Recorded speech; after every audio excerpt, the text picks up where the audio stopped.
Have you ever wondered what happened to the cast of Who's the Boss after the series ended?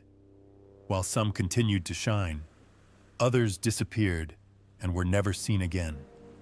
In the list below, you'll be surprised to learn that 14 familiar actors passed away under heartbreaking circumstances you couldn't imagine. Let's remember them and honor their legacy. Let's go. Katherine Helmond as Mona Robinson. Catherine Marie Helmond was born on July 5, 1929, in Galveston, Texas, USA. She was 55 years old when she joined Who's the Boss? In 1984, but it was her role as Mona Robinson, a bold, mischievous mother who was never afraid to break the norm, that made her a pop culture icon. Throughout the show's 8 seasons, Catherine was the lifeblood of witty, energetic dialogue, and often the only one bold enough to respond to every character with warmth and charm. She died on February 23, 2019, at her home in Los Angeles, at the age of 89, after a long battle with Alzheimer's disease. Her death was announced nearly a week later. At the time of her death, Catherine Helmond's estimated net worth was around $5 million. Largely from her iconic roles in soap Coach, Everybody Loves Raymond, and especially the animated series Cars, where she voiced Lizzie for over a decade. In her personal life, she was briefly married to George N. Martin from 1959 to 1962, before finding peace with her second husband, David Christian, from 1969 until her death. They had no children, but had a strong bond, living together in New York, Long Island, Los Angeles, and even London. In addition to acting, the two practiced meditation and studied Zen Buddhism together.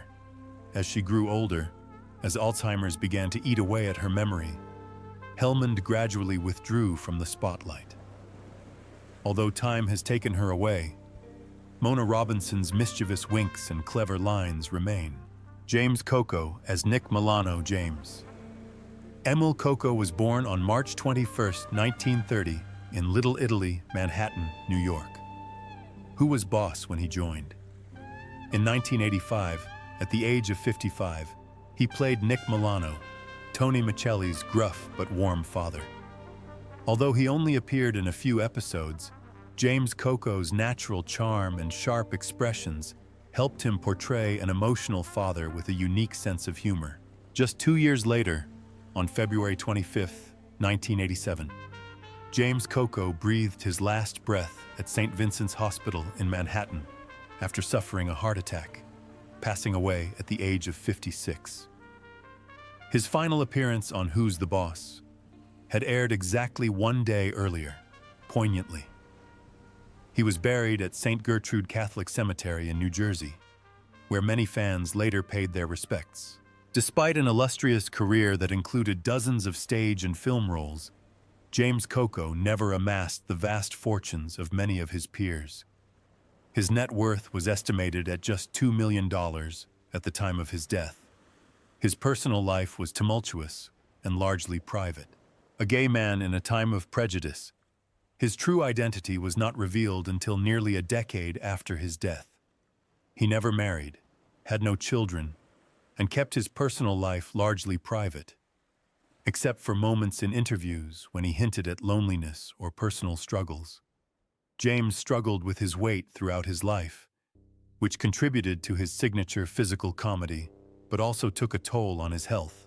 In 1983, he published The James Coco Diet, chronicling his determined weight loss journey.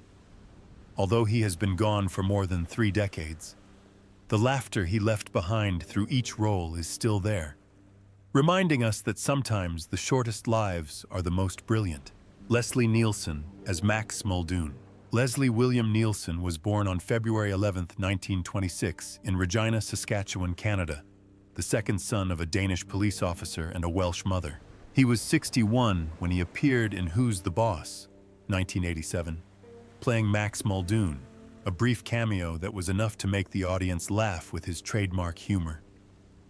Nielsen had previously been a great leading man in Forbidden Planet and The Poseidon Adventure. But it was his deadpan comedic roles in Airplane and The Naked Gun that truly immortalized him to a global audience. Leslie Nielsen died on November 28, 2010, in Fort Lauderdale, Florida, at the age of 84. The cause was complications from pneumonia. He died in his sleep, surrounded by family and friends. He was buried in Evergreen Cemetery, where his headstone bears the words, "A humorous farewell to the man who turned farting into a comedic art form." His net worth is estimated at thanks to a career spanning more than 60 years, with more than 220 roles in television and film, from classic to whimsical, from serious to legendary. Behind the unchanging smile on screen is a tumultuous personal life. Nielsen has been through 4 marriages, 3 of which ended in divorce. His 2 daughters from his second marriage rarely appeared in public, and his relationship with his family was described as complicated and distant.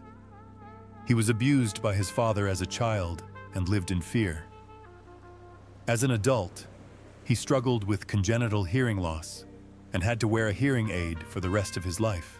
Nielsen later suffered from arthritis and other health issues, but he continued to work and stay positive, even releasing an educational video about arthritis to help the community. And that is what made him a legend, a name that still makes people laugh with fond eyes when mentioned. Robert Mandan as Reed Hamilton. Robert Mandan was born on February 2, 1932 in Clever, Missouri, a sleepy small town that couldn't contain the ambitions of a teenage boy who loved acting. In 1991, at the age of 59, he appeared in Who's the Boss? As Reed Hamilton, a mature, elegant, and charming gentleman who brought a fresh energy to the film's supporting cast.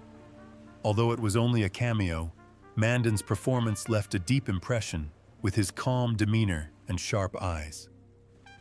Robert Mandan passed away on April 29, 2018 in Los Angeles after a long battle with cancer at the age of 86. Although he was not an A-list star, he still had an estimated net worth of $3 million, thanks to decades of television work. Most notably his role as Chester Tate on the long-running soap opera Soap. Behind the calm and successful exterior was a troubled personal life.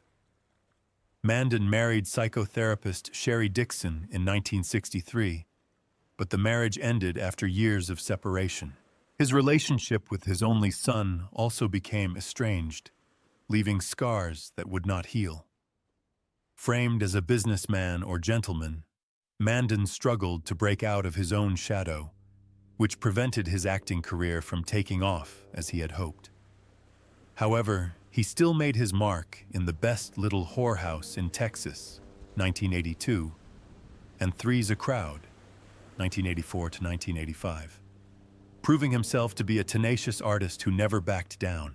With his warm voice and poised demeanor, he was the kind of actor who was remembered even after only a brief appearance. James Hampton as Herb. James Wade Hampton was born on July 9, 1936 in Oklahoma City, Oklahoma, USA, when he joined Who's the Boss? In 1984 as Herb, he was 48 years old, the prime age for a veteran television actor. Herb was a supporting character in that episode, but he brought his own warm atmosphere and subtle sense of humor, contributing to the brilliant tone of the classic 1980s sitcom. Although his appearance was brief, he left a lasting impression with his simple, charming performance.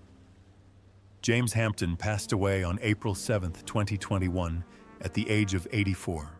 The cause of death was confirmed to be complications from Parkinson's disease, a progressive disease that gradually took away his mobility in his later years. Over his 50-year career, he amassed an estimated net worth of $2.5 million. Not flashy, but fitting for someone who valued family and true values. His personal life is filled with quiet melodies. After marrying actress Mary Deese in 2002, they live a quiet life with their 3 children, James, Andrea, and Frank. No scandals, no controversies. He simply loves his job and takes care of his family. Before Who's the Boss? He had starred in F Troop, 1965 and 1967, as Hannibal Dobbs, a lovable but clumsy bugler, and had broken through as a caretaker in The Longest Yard, 1974, earning him a Golden Globe nomination for Most Promising Newcomer. Though often relegated to comedic roles, Hampton never lost his passion for acting. Pat Buttram as Chappie.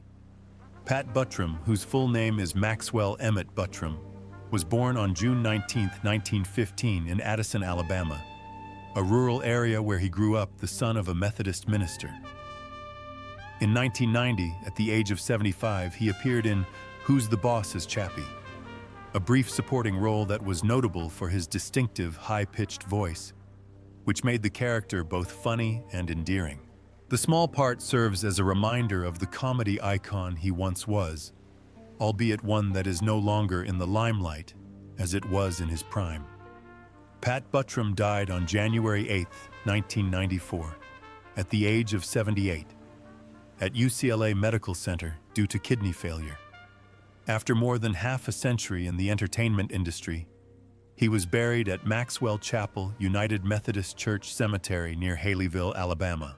With over 40 films under his belt, Buttram has an estimated net worth of $1 million, mostly from his voice work in animated films and television. His personal life was not as riveting as his acting. His first marriage to Dorothy McFadden ended in divorce, although the couple adopted a daughter. It wasn't until 1952 that he found true love when he married actress Sheila Ryan.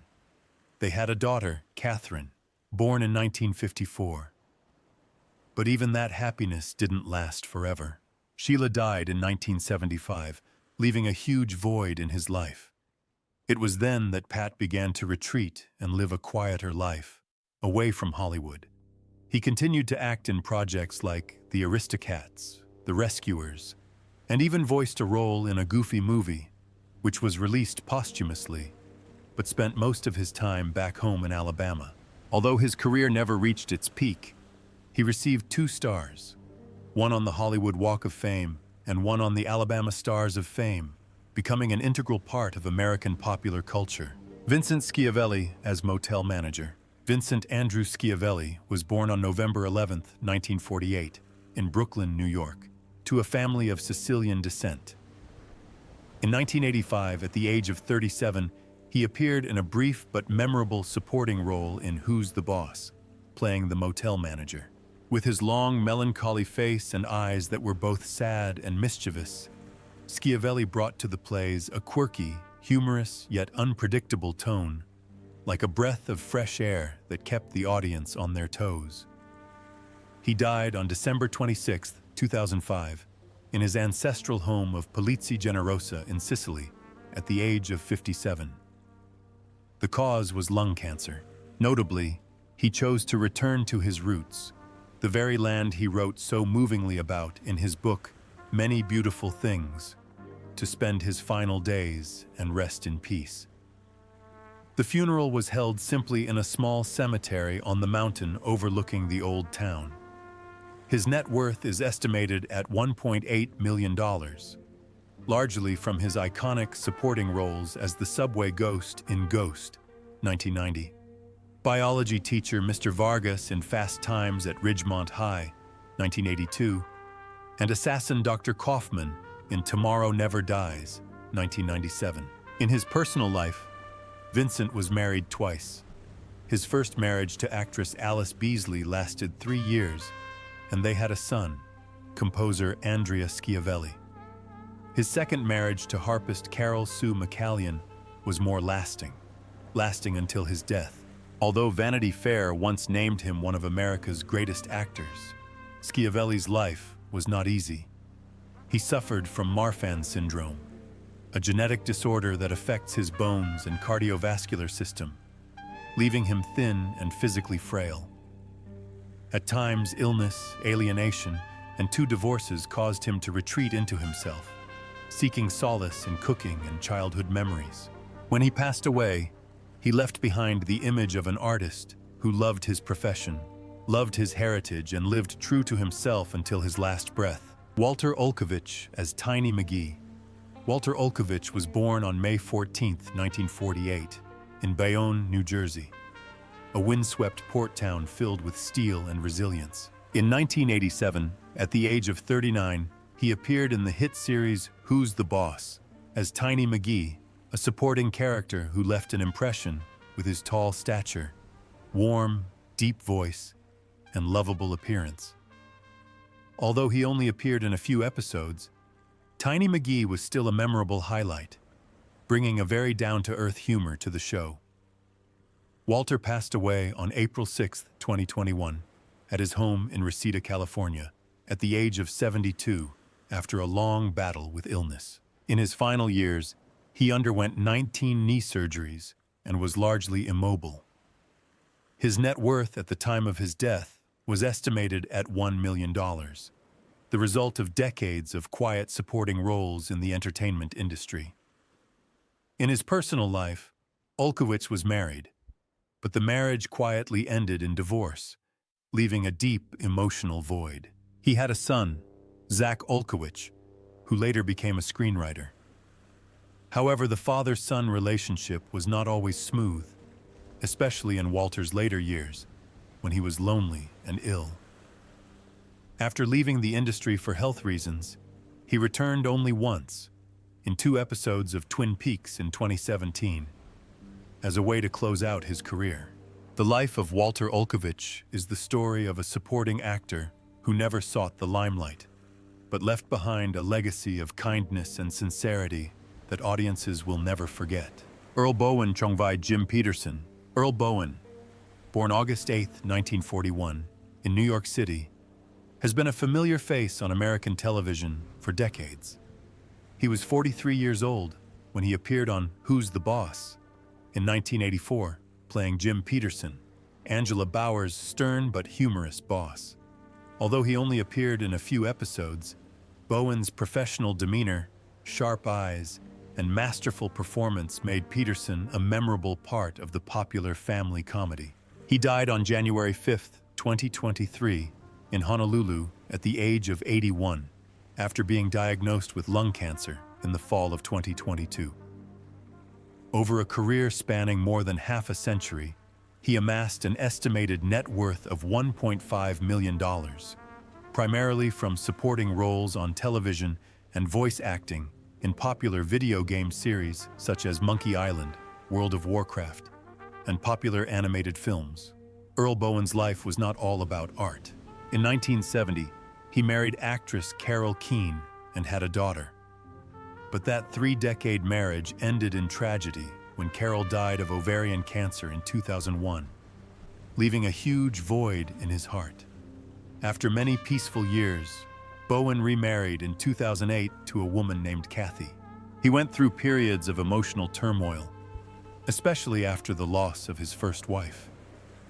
However, he continued to appear regularly in projects such as The Terminator, 1984, Terminator 2, 2001, Judgment Day, 1991, Pistol 33113, 1994, and voiced Metal Gear Solid 2. Each role was a personal journey of healing, a mark left by a man who chose to stay silent while battling the darkness within himself. Bill Irwin as Leon. William Lindsay Irwin, born December 2, 1914 in Honey Grove, Texas, is one of the veterans of American cinema and television. He was 70 when he joined Who's the Boss? In 1984, playing Leon, a supporting character whose wit and humor helped to create a light and warm atmosphere for the series. Before that, he was a familiar face on television, with countless roles from classic to modern. Bill Irwin died on December 29, 2010, at the age of 96, at his home in Studio City, California. The cause of death was determined to be old age, ending a career that had spanned nearly a century. His net worth at the time of his death was estimated at $1 million, much of it accumulated from an acting career that spanned more than 60 years. In his personal life, Bill Irwin was married to actress and journalist Fran McLaughlin for nearly 5 decades from 1948 until her death in 1995. They lived together in the Hollywood Hills and had 4 children. After his wife died, he lived alone in a small house in Studio City, devoted himself to painting and attending veteran artists' gatherings. He has admitted that balancing his career and family has been one of the biggest challenges of his life. However, he is remembered for his roles in John Hughes films, such as Planes, Trains, and Automobiles, 1987, and Home Alone, 1990, establishing himself as a key supporting actor in late 20th century American comedy films. Vito Scotti as Uncle Aldo. Vito Giusto Scozzari, known professionally as Vito Scotti, was born on January 26, 1918, in San Francisco, California. With a strong Italian heritage, he quickly became one of the most familiar and exotic faces on both the small and big screens for over 50 years. In 1989, at the age of 71, he appeared in the hit sitcom Who's the Boss, playing Uncle Aldo, Tony Michelli's Italian uncle. Although he only appeared in 1 episode, Vito's quirky mannerisms and Italian accent made the character unforgettable to television audiences. Vito Scotti died on June 5, 1996, in Los Angeles, California, at the age of 78.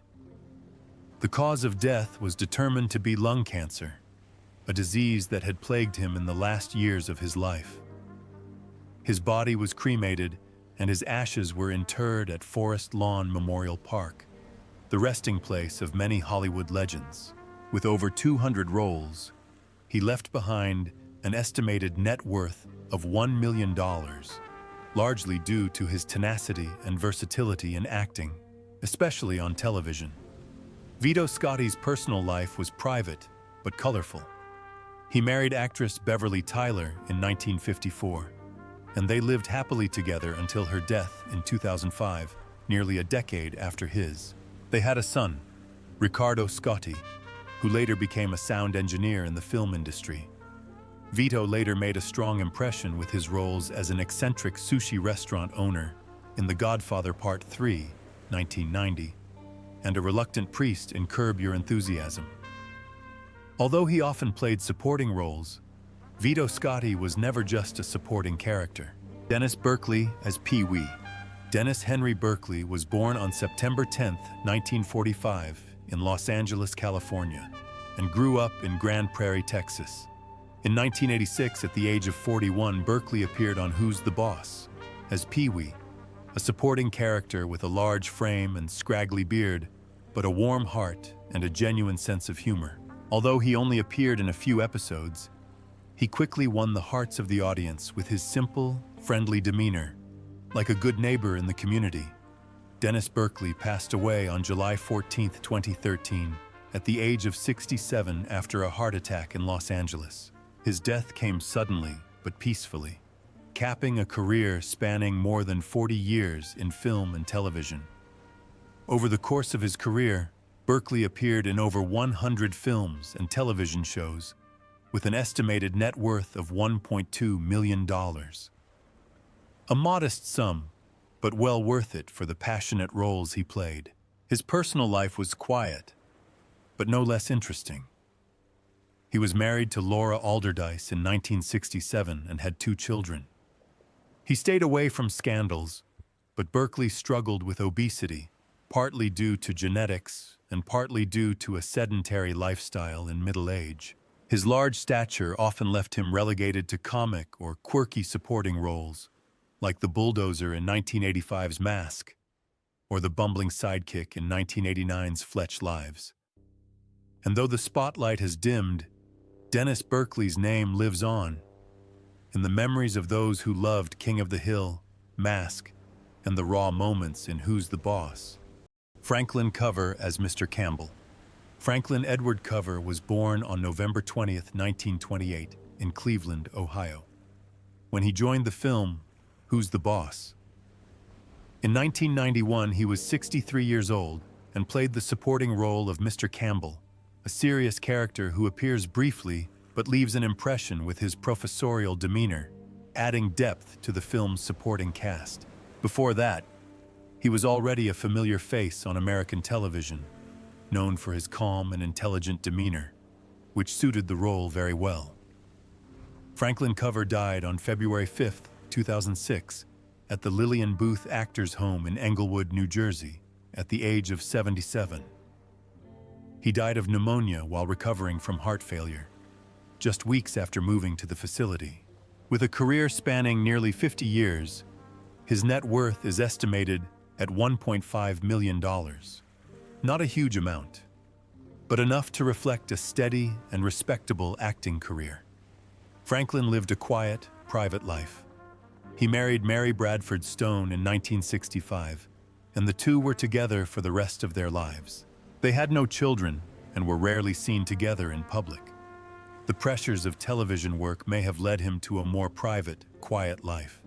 After The Jeffersons, 1975 to 1985, he appeared in The Stepford Wives, 1975, played politician Hubert Humphrey in the television film A Woman Called Golda, 1982, and had a supporting role in the blockbuster Wall Street, 1987.